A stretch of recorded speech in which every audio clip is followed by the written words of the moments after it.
right. Good evening, everyone. Great to have everyone with us. I'll share a little background and then jump into our topic for this week and the next 2 weeks. When I was young, I grew up going to Camp Ramah in Canada, and I had a kid in my cabin, an Israeli kid, Netanel, and his father was a rabbi who came up and was teaching. We decided, me and some friends, to hear what he had to say, what he was going to teach about. Rabbi Ben Hollander.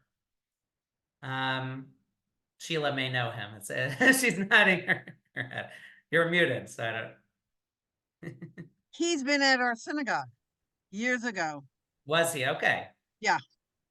I think probably when my husband was on the bima with Shachter, but he was around once or twice. Okay, great. So sadly he passed away. I forget exactly how long ago, maybe 5-7 years ago.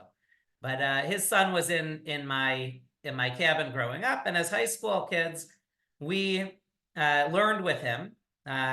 At the time, he was also teaching at Hebrew University. His story: he grew up in America. Really, it was Jewish, but fairly disconnected from Judaism. Was looking to do a PhD in English, in English literature. He ended up as a youth counselor with a program and went to Israel in the early 60s. When he happened to have a chance encounter, he took a class with someone who was teaching, a professor, Nachama Liebowitz. And Nachama Leibowitz's methodology in teaching and delving into the text of the Torah and the commentaries so moved him that he gave up the English literature. He basically said the English literature is nothing when compared to the richness of the Bible, and led him on a path ultimately to become a rabbi. He ended up making Aliyah and moved to Jerusalem, and ultimately became really an aide and assistant to Nachama Liebowitz. And after she passed away in 1997, actually took over the class that she taught for many years there. And I was fortunate to later study at Hebrew University and take a class with Rabbi Hollander, who really did the best he could to emulate Nachama Leibowitz's teachings. So I first want to kind of go around and see. You can raise your hand or share if you're familiar with Nachama Liebowitz or what you're familiar with. It's okay. It's okay if you've never heard of her before. It's okay if you know a great deal. There's no right or wrong here. But yeah, Sheila. I have Nachama. It's Liebowitz that they always. Right, Liebowitz. Born Liebowitz, but in English, Liebowitz. Oh, yeah. Really? Well, okay. Anyway, I have the Hebrew and the English. Yeah. I mean, okay, the volumes. But it's like she's been replaced by. It's interesting because she used to be the in thing, and now you have constantly having new people probably saying the same thing. But that's why I'm very glad that you're teaching her, because I always heard about her. Okay, good. Anything else? Yeah, Gloria. Yeah. I took classes with Ron Bronner at the Cleveland College. I have 5 of her books. They were evidently printed in Israel and translated. In fact, it doesn't even tell you when they were written. Yeah. Which I think is strange. But anyway, I was very impressed with what I learned about her, although I've forgotten a lot, to admit. Yeah, Ruth.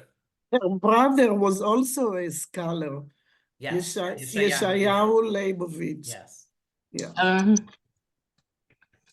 I always pronounced it Liebowitz. It's okay. Yeah, in English. I think Ron did that. Yeah, Leibowitz. It's okay. Leibowitz was how she went by in Israel. Yeah.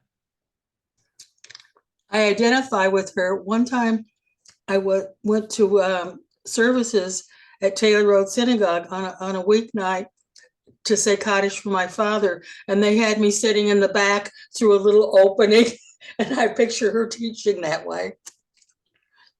Okay, well, we'll hear, because it actually is somewhat phenomenal in a traditional world, which is actually her upbringing, how she came to such prominence. And really, it was through just her immense knowledge and wisdom that she gained students, from the secular to the ultra-Orthodox and everything in between. It really is a fascinating figure who really rekindled, and I'll start here and then I'll kind of share background about her life and have discussion before we look at her methodology. And today we'll have an example of her teaching style through a particular source sheet that I'll share on the screen to see kind of how she went about teaching and discussing and teaching Torah. But Nachama Liebowitz was really responsible almost single-handedly initially, and now, of course, there are others that have followed in her footsteps and disciples and people who have learned from her. But if anyone is familiar with the yeshiva world, while Torah we call our holiest work, that's the most sacred scripture, we also have this understanding that oral law was given. There was a verbal Torah given alongside the written Torah at Mount Sinai, according to tradition.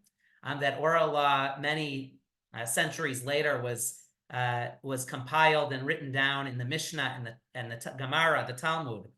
And at any yeshiva today, any Orthodox, ultra-Orthodox yeshiva today, the vast majority of the time is spent studying the Mishnah, the Talmud, and the commentators and books that derive from that. And very little time, relatively, is spent actually studying the Torah itself and the commentaries on the Torah,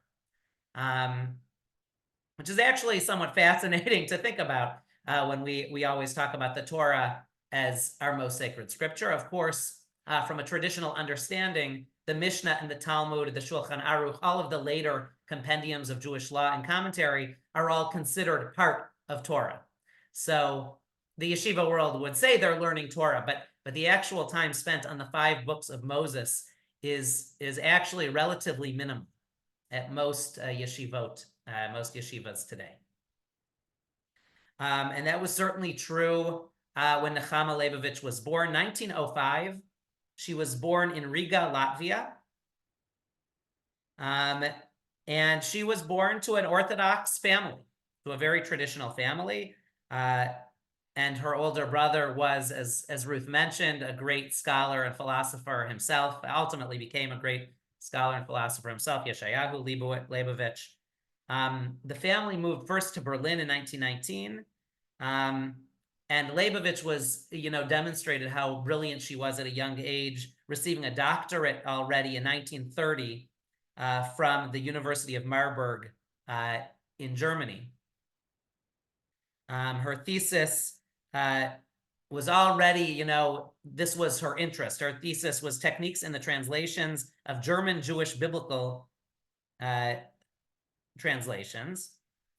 And in that year, she actually moved to Mandate, Palestine in 1930 at the age of 25 with her husband, Yedidia Liebowitz. And she taught at a religious Zionist teachers seminar for the next 25 years. It was during that time, starting in 1942, that she began mailing out stencils of questions of the weekly Torah reading to anyone who requested them. And it really started out, it was just like a sheet of questions on the Torah portion. And each week she would publish a new sheet of questions. She called them her Gilionot, if you're familiar with this, was kind of her initial work, were these basically just worksheets with questions. They didn't have any sources on them. In fact, the sheets would say, go look up what Rashi has to say on this verse. And what do you think of it? Or how does it, why do you think Rashi is saying what he's saying? Or go look up Tanchuma, the Midrash, on this particular verse. And why do you think Rashi quoted this part of the Midrash and not that part of the Midrash? Or other commentators, Ibn Ezra, Chizkuni, she had a wealth of knowledge from the most ancient commentators to Martin Buber and contemporary philosophers, really demonstrated a wealth of tremendous knowledge. And it was basically a page of questions with nothing else, and the expectation was that that you would go and look. In fact, that was part of her goal, was that you would go and use the library and be engaged in the study. She started adding the sources to her source sheets when there were soldiers in the army, in Tzahal, who actually said, "We love what you're doing." And you could see by this, this started for a religious women's seminary, teachers college. And she's getting requests now from soldiers who said, "We want to find the answers, but we don't have a library on our army base to be able to search." So she started posting the sources together with her source sheets. Over time, these have been collected and put into books, and maybe, Gloria, those are the books that you have, new studies in the different Torah portions. You have 4 of the books, right? Good, yeah, exactly. Those are new studies, and so there's no date on them, in part because it's compiled over a number of years, but beginning in 1942. And she did this for many, many years. She also was very humble, and part of this humility is likely why she was accepted, even in ultra-Orthodox circles. When she was asked to describe her own methods, she said, "I have no derech, I have no path. I teach only what the commentaries say. Nothing is my own." And she was very humble. And she preferred the title teacher, even though she did have a doctorate. As she went throughout her life as teacher, and she was known affectionately as Nachama. She never went by doctor, really, really preferred just being Nachama, just being teacher. And in fact, by her request, on her tombstone is just the word Morah, teacher. She passed away in 1997 with countless students and disciples, and still I can share, for me, often using actually the book and the series of books that Gloria actually just held up are often a source that I go to when I'm looking to teach or looking to learn about the parsha, the Torah portion. Did she have children? You said she did, she yeah, was married. We I never believe- hear.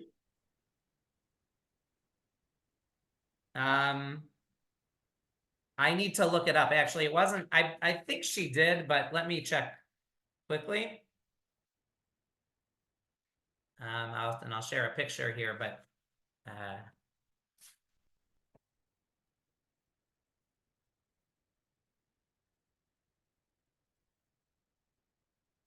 Nachama Liebowitz. She may not have had. Sorry, she did not have any children. You're correct. She had never had. She had nephews that I was looking at, but she never had children.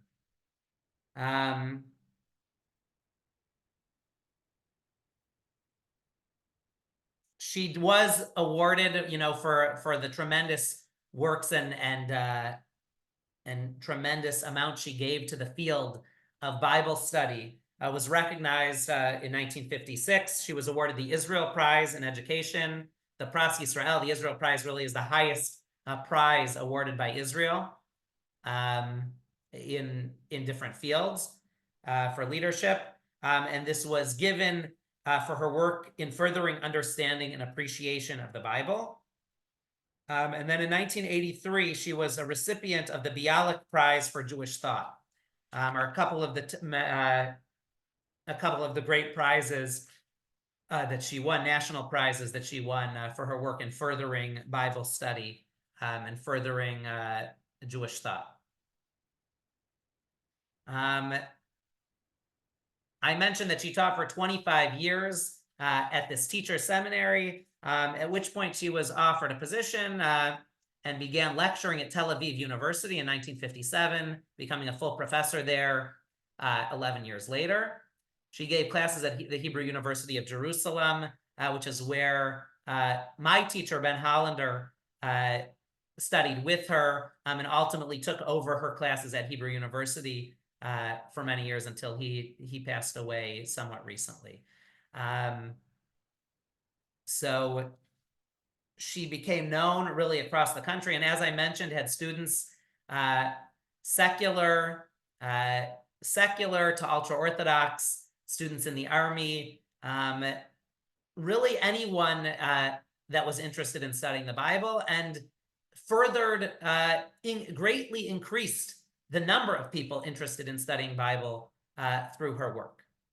So I'm going to pause for any questions before we look at what she did and what her methodology was and how she taught. Any thoughts or questions?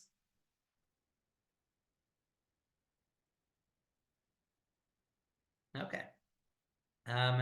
So I mentioned this before, but if you were going to check your analytical skills at the door, Nachama's class was not the right class for you. She wanted you to question things. In fact, as I mentioned, right, she wanted you to go up and look up the sources. She was hesitant to even provide people with the sources to have on the sheet. She wanted you to really engage with the text.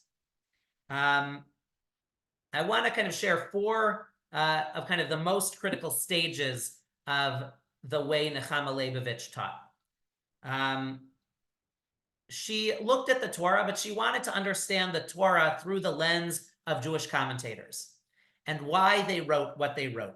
The first major component of her methodology was the kushia. The kushia really is the difficulty, the koshi. What is kashe, ma kashe? What is difficult in the text that is causing the commentator to write what they're writing? Nachama is most famous for asking the question, what's bothering Rashi? Why is Rashi bothered? If it was clear what the Torah was saying, Rashi wouldn't have needed to write anything. Rashi, of course, is the most prominent or most well-known Jewish biblical commentator. And a kushya is different from a question. In fact, the idea here, the kushya is, why does this verse say A when maybe you thought it should say B? An example here is, a question is, why do we only eat matzah on Passover? The kushya, the difficulty is, why do we only eat matzah on Pesach, whereas you might think that just like any other day of the year, you would eat bread? So that, to get a sense, she's looking at what's bothering Rashi, or what's bothering the biblical commentators about the text. The second stage, or the second major component, is that once a student has pinpointed that difficulty, that kushya in the text, is then to look at what commentators have to say and see how they differ from one another. She really looked at the breadth of commentators from Rashi and classical Midrash to Martin Buber and Samson Raphael Hirsch, 19th century rabbis, 20th century philosophers. Really, she wanted you to see the gamut. Why does Rashi differ from Martin Buber, from Franz Rosenzweig, from a 2,500-year-old Midrash? What do they have in common? What do they have different with one another? And then the third stage, which really was radical, especially in her time, is what are the pluses and minuses of each commentary? And why this is radical is because she's asking, what is the problem offered by Rashi's solution? What is the problem offered by our classical commentators? To ask that question, to say, what is wrong with Rashi? And to encourage that could have been seen as heresy, really, in the traditional world. But Nachama Liebowitz pushed that, and she pushed that successfully in part because of how much faith and belief she had in the commentators. She wasn't asking the question out of skepticism. She was asking it to really try to get to the root of the source. What is the true meaning, or what can we learn from the text? What can we pull out from the text? And so it was truly questioning what works in Rashi's commentary, what doesn't, what works in Ibn Ezra's, what doesn't, what works, what doesn't. Yeah, Terry. When I hear that, though, I'm wondering, our more contemporary mode is also put in historical context, or so did she avoid that kind of perspective, she would have been aware of its existence, because that method was already existing. But did she incorporate that within her questioning, or she had a different approach to the commentators more in what they're saying philosophically? When you say, can you explain? I'm not sure I got what kind of question you're like, what kind of Well, question are okay. you I mean, asking when sometimes when I hear you as rabbis, you'll talk about, well, you have to understand this is like, so here's like the Kabbalistic thing about those who went to Sfat. Well, you have to understand they felt like they were horrible sinners in Spain. And so they went to Sfat, and they were like, doing penance and things like that. And then everything that they're looking at is colored by that experience of Spain, and I don't know what other examples I can give you. I know that some of these Sephardic famous rabbi commentators, which I can't name their names, they also there's commentaries that I've read or heard in some studies that then have that angle. So does that help you understand better what I'm saying? So this is what I'll say. I mean, certainly she was, I don't know if biased is the right word. Everyone has biases based on, their upbringing and their background. But she truly, based on her studies, she seems to care more about the questions students are asking than what the answers are. She really is, radical in that way. In fact, she's quoted, one of her famous quotes is that great teachers enable students to find their own questions in the text. She cares more. The students are at their best and teachers are at their best when they're inspiring students and engaging students and enabling students to find their own questions. And so I think, I don't want to put words in her mouth, but that's what she said. I mean, really, it was about the questions, and they could be broad and wide ranging. And in fact, she would argue, and part of the reason she was accepted, when she said, what's the problem with Rashi? And someone came to her and says, you can't say that. She actually came back and said, what she would say is that Rashi knew full well that there were problems in his answer. He just felt it was the best possible answer he could come up with.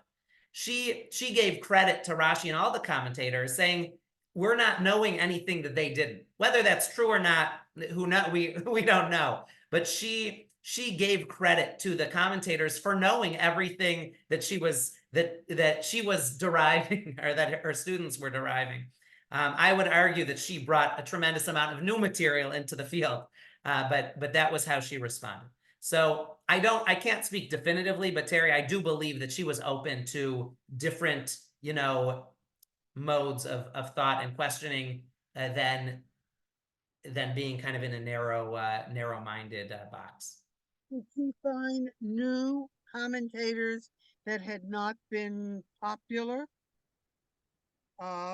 They're So medieval commentators, yes. I don't know how much she dealt with like contemporary commentators unless they had already become quite established. But she searched widely and learned widely. And even minor commentators, or people that didn't write so prolifically, like the people I'm writing, would sometimes appear in her questionnaires and her source sheets and questions. What is the name of the professor she was at our synagogue? The one who wrote on each book. She's a psychologist from England. Who is Apnea Shurim? I'm not sure who. She was at B'nai Yeshua, Okay. Yeah, Zornberg. Zornberg. Oh, Did yes. she Okay. know her? I mean, what would she have thought of her? Because she gave comments from the psychological point of view. That's a good question. I would need to look up to see if they had any interaction, Aviva Zornberg. Yeah. Can see if Because she there's also anything on. was asking what was the problem and replying to it in terms of the world today in psychology. Right. Her PhD was in English literature, I think. And then she just applied it to the Bible. Right. I don't know. I would need to. Sorry. No, it's a good Getting- question. I'll need to look up for next time to see to see how she reacted or what she, if they ever, did anything together. But she would be the equivalent today. I don't, Right. And there are many ways, right? She really focused. So there are many ways of studying, the Torah and Bible as literature. And you could look at it from a psychological standpoint. You could look at the stories through different lenses. She really looked at it through the lens of traditional commentary, and tried to understand how the traditional commentators, arrived at what they said, and trying to really understand, why they chose to say what they chose to say. So her methodology and what she's looking at is very different than, say, Aviva Zornberg. That being said, knowing what I know about her, it wouldn't shock me if she found something of Aviva Zornberg's and put it into one. It wouldn't shock me if she might put something from Aviva Zornberg into a source sheet or use it as a comparison with some other source. did she use the Midrash? For She uses the comments? Midrash. We're going to actually see in the example that I have, she uses the Midrash, but all the time, yes.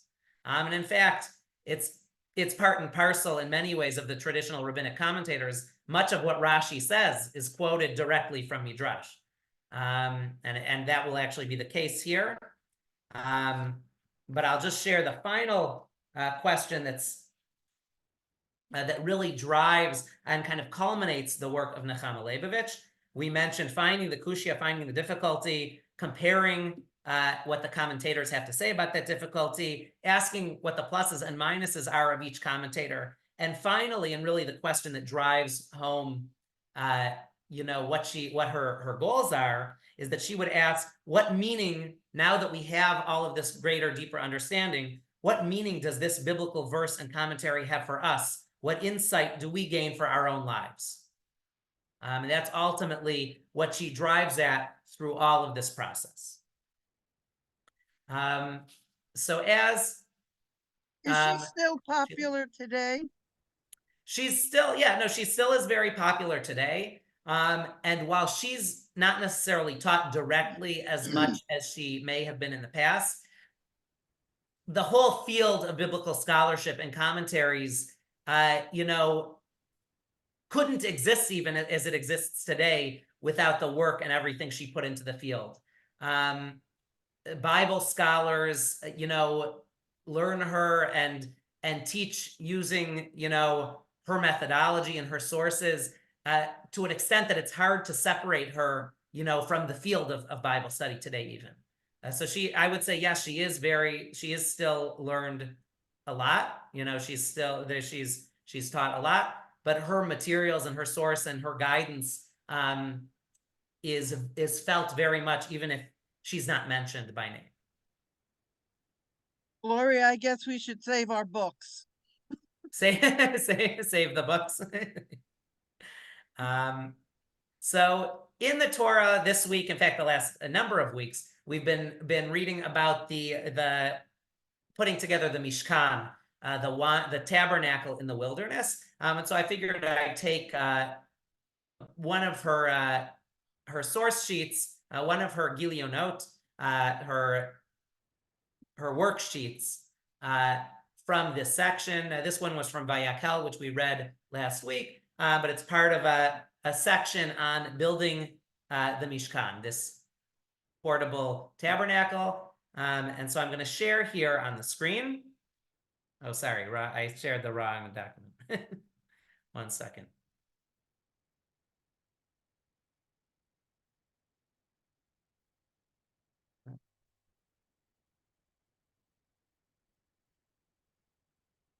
Oh, here, sorry.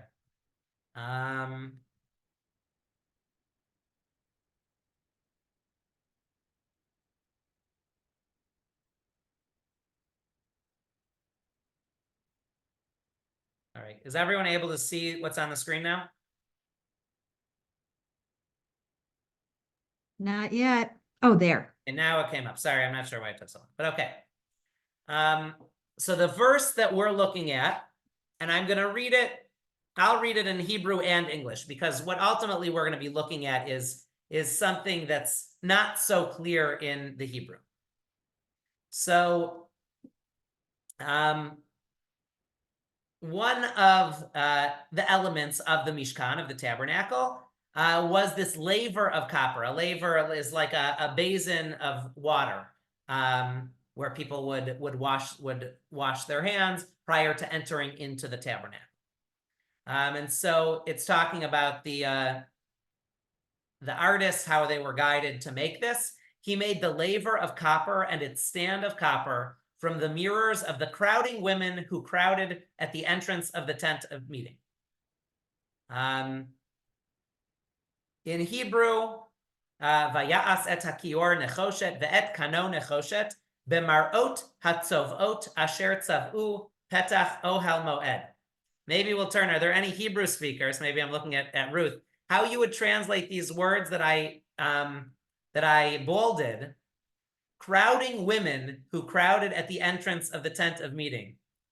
B'mar'ot hatzovot asher tzav'u. You have a translation? Tzava today is an army. Right, and this is the same root of the word tzava, which is army. So the whole sense of it, when they use it in the Chumash, is a military. In other words, it's not just a group. These are women who are standing for something. Okay, they're standing for something. Okay. But In other words, sometimes you have strong women. You're not just having any woman. That's the implication. It's to me. But also Hashem Tziva'ot, they like sometimes translate as legion, right? The legions of God. Good. Yeah. It's translated Army. when you say Adonai Tzvaot. Yeah. Ruth. Where do you see women in that verse? Mar'ot hatzovot mar'ot, is it mirrors? Good. Mar'ot is mirrors. You could translate it differently, but it's actually widely accepted that it's mirrors. Yeah, But it's in feminine. Hatzovot. yeah. And But the verse doesn't say anything about women. Except it's Tzvaot. well, Ruth is actually pointing out a great point. It doesn't need to be translated as women, and our translation here of the verse is relying on some of the commentary that comes on the verse. But right, we don't need to read this as women at all. You're actually correct. It could be the mirrors that are gathering together, right? That is interesting. It's Tzava, but Tzvaot. So I guess it's feminine. Is it So what is Tzava? Tzavot? It's like Tzava masculine or feminine? Even the plural is feminine, but is it irregular or what is it?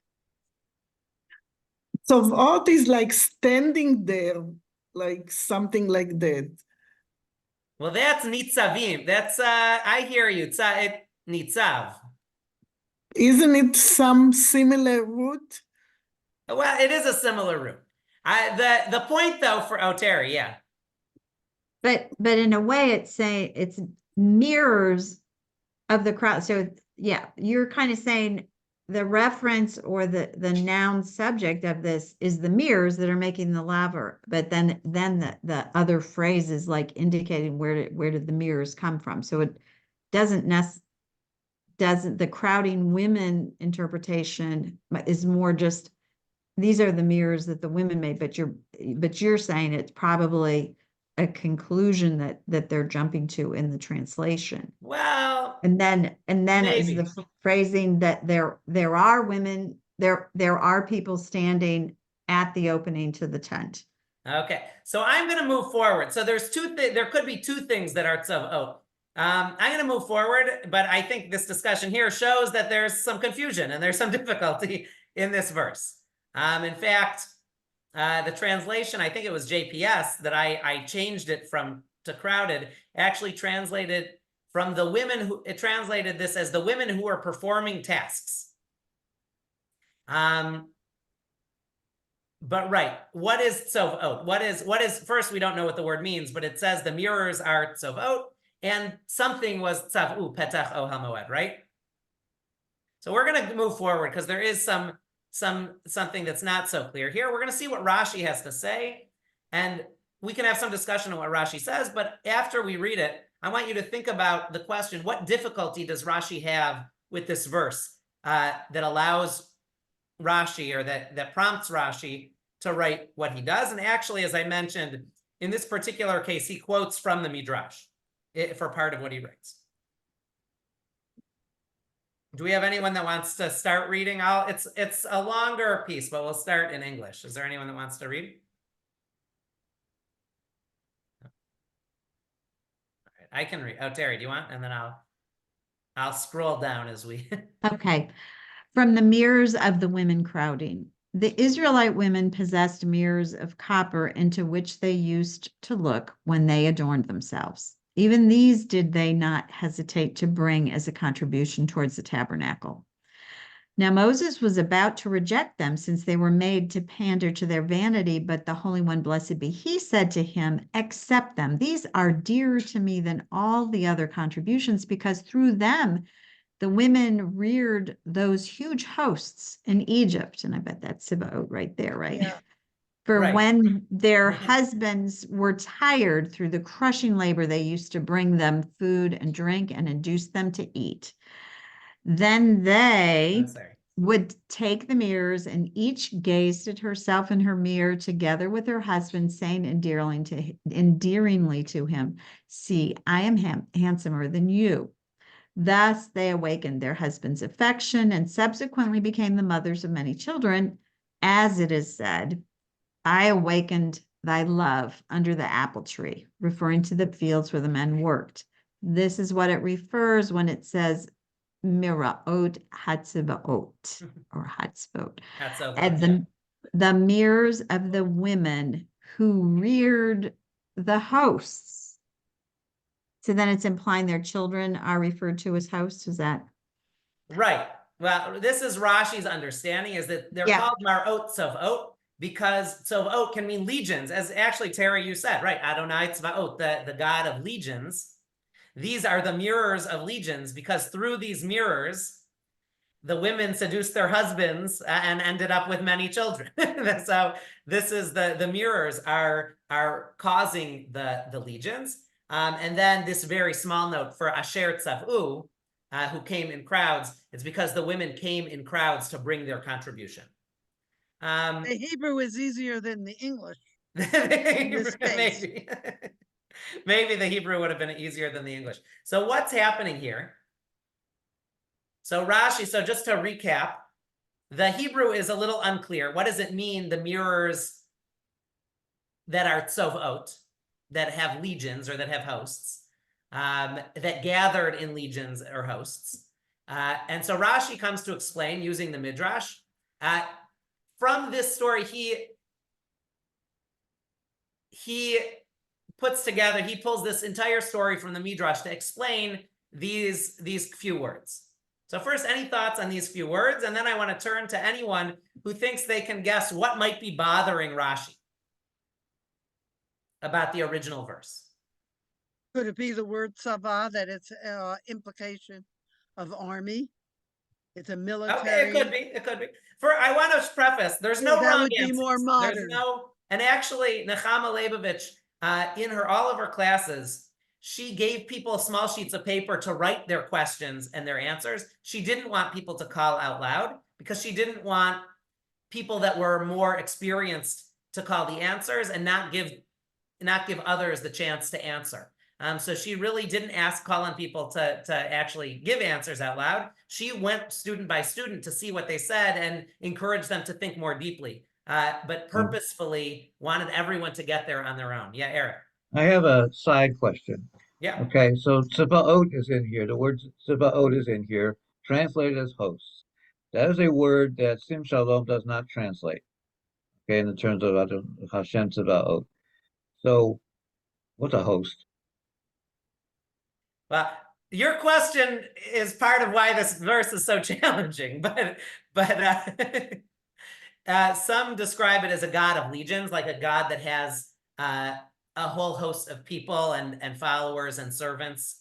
The term, of course, has come to be used as the tzava, as the army that's kind of fighting for, fighting for the people, fighting for God, if you will, when you put Adonai Tzavaot.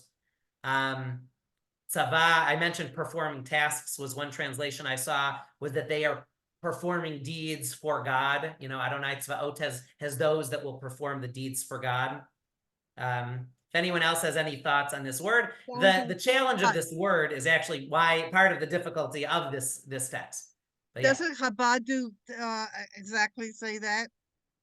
That they Tzivos are part- Hashem. You might have Yeah, heard this okay. Tzivos Hashem or in Ashkenazi, but it is a term used by Chabad and by. So do we know why Sim Shalom authors chose not to translate this? They don't know the I answer. don't know. I would need to ask them. I don't know. Ask Rabbi Litovsky, Yeah, since he that was actually one goes of all the the way back to the first editors. version of Sim Shalom in 1985, so it's not the recent. Not okay. It's Actually, a good we question. let I'm her not answer. sure Goes why that the far Sim back? Shalom chose not to. Yep. Okay. Rabbi Litovsky might be a good person since he's working on. You can just tell what the discussion was for the Lev Shalem because he was involved in that. But yeah, Okay. Terry. That's a very. I mean, it's just. Oh, good. Curious. I've been curious for. Good. I don't know, but good question. So I guess I have, it's maybe a divergent question, but it's like the first time I'm realizing a midrash where like, so here we are at the end of, I'm having to use the English Exodus and he's pulling in from earlier at what's essentially a different time when they're actually in Egypt. To the midrash is coming from two very different areas of the text. And honestly, at the time before the crossing, like I think they even use the word Sivaot when they're crossing the sea, and this image, I don't know if it's a midrash or not, that God's fighting with the angels that protect the Egyptians or something. Like it's almost like two very contrasting versions of Sivaot, and then just different parts of the Torah to create a midrash. So I guess my first question is, are there a fair amount of midrashim where you're pulling aspects from completely different areas? And then is there something here that this midrash is making a point of the different types, like the peaceful children legion, or maybe they're going to be soldiers in the future? Like it's a generational and different thing of Sivaot. Okay, well, so to your first question, yes, all the time the Midrash pulls from disparate parts of Scripture to create their stories, and in the Midrashic mind, everything is fair game. There's not in the Talmud as well. Everything informs everything else. The Midrashic writers don't see them as disparate. They see it as all part of one whole. Not in the way, in a contemporary world, we'd say, oh, this is in Song of Songs and this is in Genesis, and they don't speak to each other. But that's exactly that's how the Midrash works. I can't speak, I don't know exactly how they, how they're understanding the differences in the idea of tzvaot or legions. But I will say to both you and Eric, this is exactly what Nachama Liebowitz wants. The questions are more important than the answers in many cases. It's about developing the questions. And what she would say, she often was hesitant to give her own answers, but what's bothering Rashi, in this verse, because this bothers Rashi generally, there's no superfluous words in the Torah. So here you have the word tzovot and tzav'u. You have this word hosts essentially twice. And so how is Rashi resolving this? Rashi is saying the first tzovot really is referring to the mirrors that created many legions. And the second tzav'u is the women coming in their legions, in their multitude of numbers, to bring the mirrors. So Rashi, the plus of Rashi's commentary is that Rashi resolves the challenge of the seemingly superfluous word. But what is the problem with Rashi? Any problems with Rashi's answer? Could you move it up, please? Oh yeah, sorry. I know it's more than the page. I can send this if anyone wants to see it, but I can't really show the whole thing now, but I can just remind you, right? It's the women possess these mirrors which they use to look at themselves and say how beautiful they were and seduce their husbands to have many children. And so they were mar'ot tzovot. The mirrors were were creating the hosts. The mirrors of the women who reared the hosts. And then finally, he explains in just really very minimal words, Asher Tzavu was speaking about the women themselves who came in crowds. So it's using tzava as a verb. That's Well, it is, and it is a verb in the text, actually. Asher Tzavu. The word is being used as a verb. In Is the it second trying to- case, at least. is it trying to be an emphasis? To show crowd? It could be. It could be. That's not the way Rashi understands it. But one, in my eyes and in Nachama Leibowitz's eyes, one clear problem that Rashi's text has, or Rashi's answer has, let's say, is that he diverges away from what seems to be the plain meaning of the text, the pshat. He elaborates this whole story from the Midrash, but Nachama Leibowitz says, wait a minute, it resolves one problem, but it adds a whole narrative into this verse that just it's not in the Torah. This whole story that Rashi comes up with, he doesn't come up with it, he pulls it from Midrash Tanchuma. But in order to resolve this difficulty in the text, he adds potentially a whole host of other challenges by bringing this story in. But what does the Midrash, why do they do what they do? It Well, what is bothers the them, Midrash? We're going to look, obviously. I'm going to look, because we don't have so much time, I'm going to look a little at the Midrash. And what's going to be fascinating about the Midrash is that it's not different from what Rashi says, but Rashi tries to make his point in as concise a way as possible. Because I'll read here, what did the Israelite women do? They would go to the Nile. You'll just see it's in much more detail. They would go to the Nile to draw water, and the Holy One, blessed be He, would fill their jugs with little fish. They would sell some, cook and prepare the fish, and buy some wine with the proceeds of the sale, and then bring it to their husbands in the fields, and as it is said, in all manners of service in the field in Exodus 1:14. While the men were eating and drinking, the women would take out their mirrors and glance into them with their husbands. They would say, I am more attractive than you. And the men would reply, I am handsomer than you. In that way, they would arise the sexual desires and become fruitful and multiply. The Holy One, blessed be He, caused them to conceive on the spot.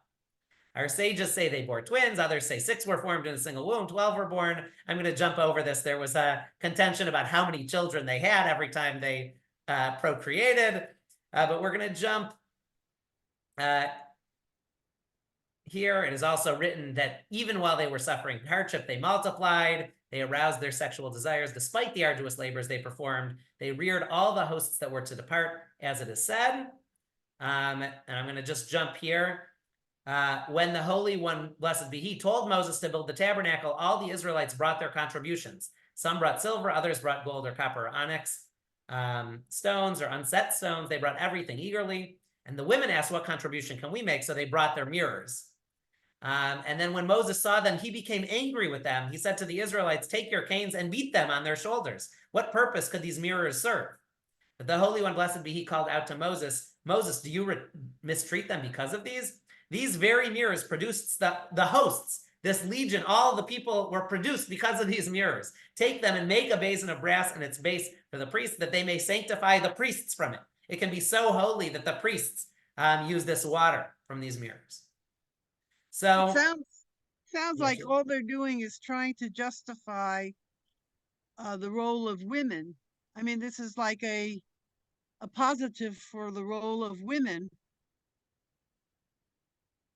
to give them a role in the Mishkan, and also how important they were.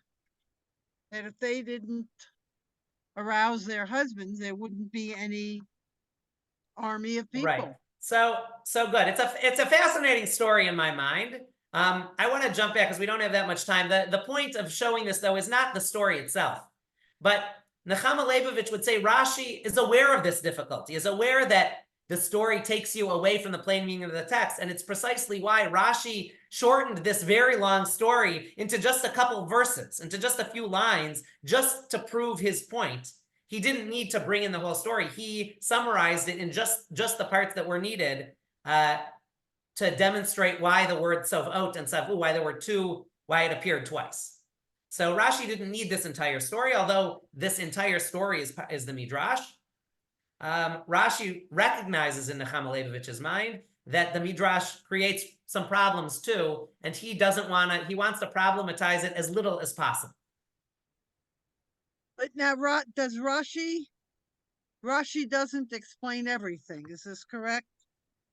Well, Rashi explains a lot. And I'm sure there are certain things that Rashi doesn't explain. Typically, if Rashi doesn't explain it, he assumes that it's understandable without his needing to explain.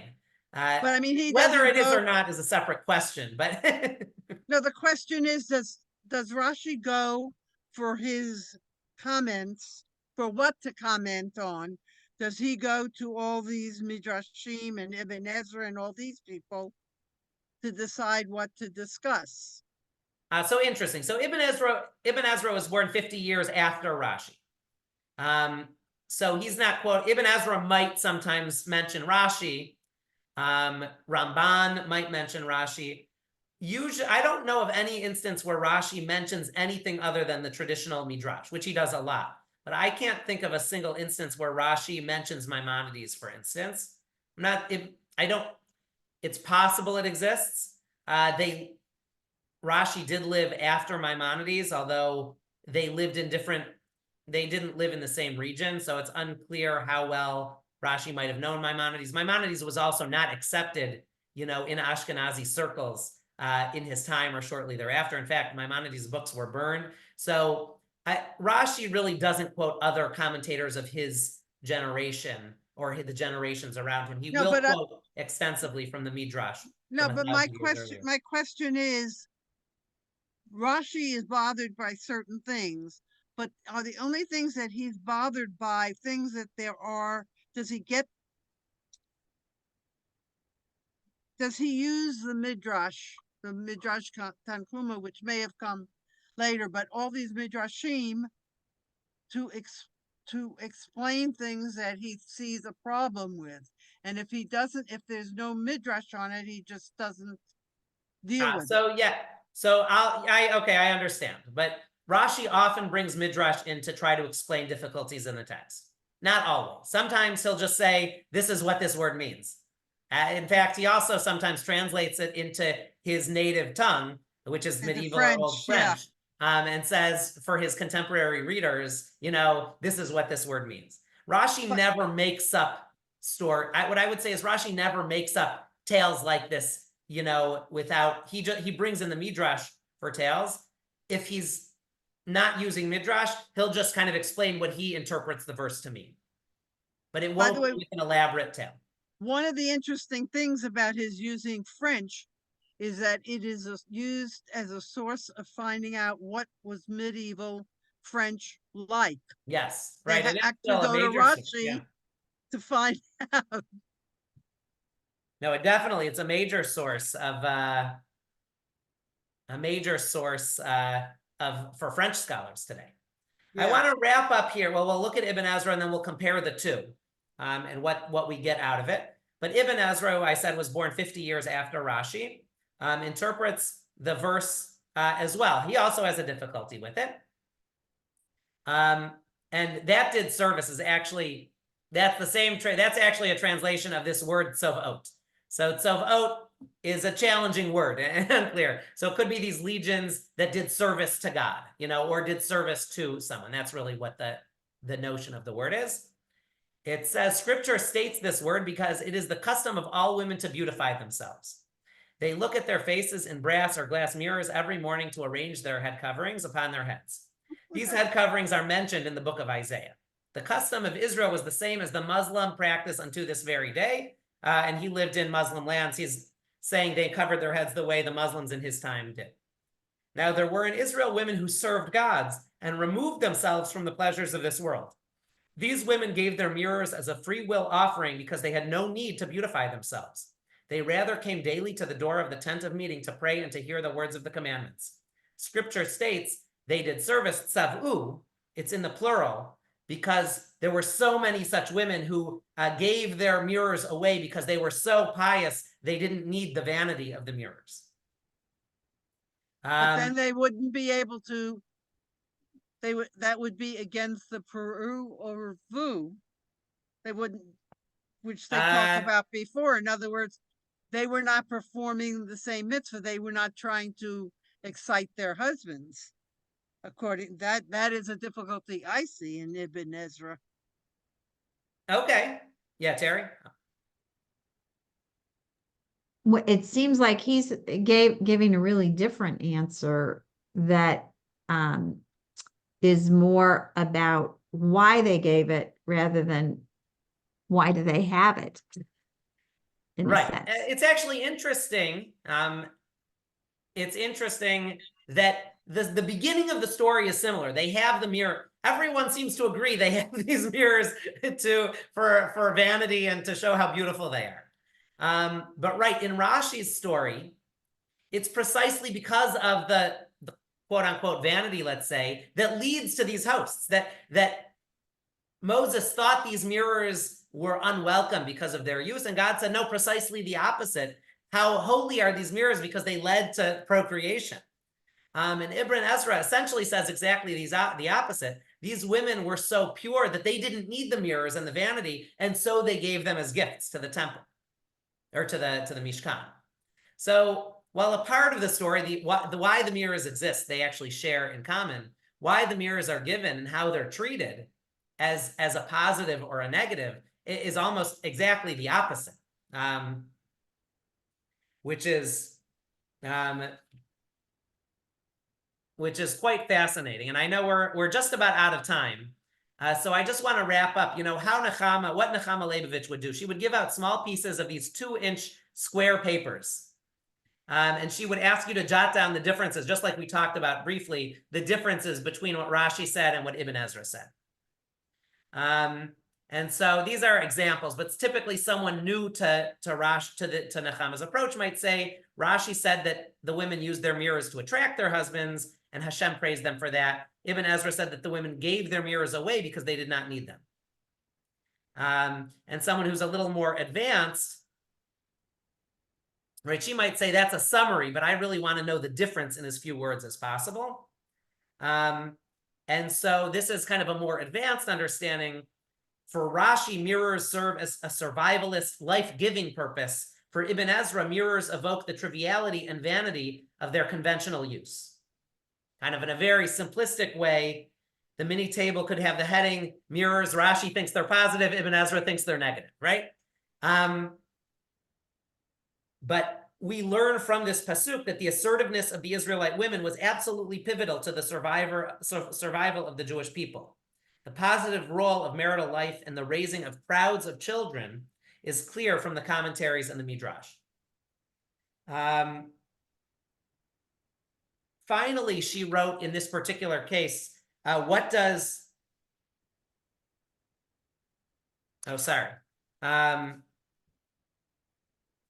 she writes really her question, and she doesn't necessarily always give an answer, but how does this,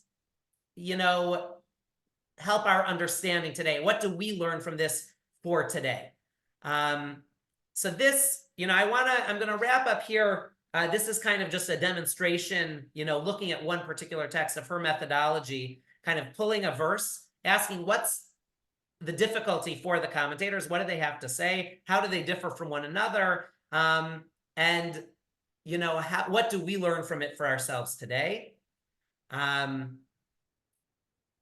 She will pull from a variety of sources. Here we saw Rashi, we saw the Midrash Tanchuma, which was probably from the year 300, 400 of the Common Era. We saw Ibn Ezra, who was also 50 years after Rashi, by the way, is like 11th, 12th century of the Common Era. This is just a sense. This is one of her worksheets would have been on this particular verse. And every year she would come to the same parsha, the same Torah portion, and write a worksheet on a different verse. She never repeated. In fact, the book that Gloria showed us at the beginning has each Torah portion. It has 5 or 6 sections for each Torah portion because they're each focusing on a different question related to that Torah portion. So I'll pause here. It was great to learn with you. I hope, this gave kind of a basic understanding of Nachama Liebowitz. If anyone has any particular verses or Torah portions you want to look at over the next couple weeks, let me know. But we'll kind of look at the sources through her methodology over the next couple weeks. And just want to turn if there's any questions or any last thoughts. All right. Okay. Just one. I noticed you picked this week's Torah portion for this week.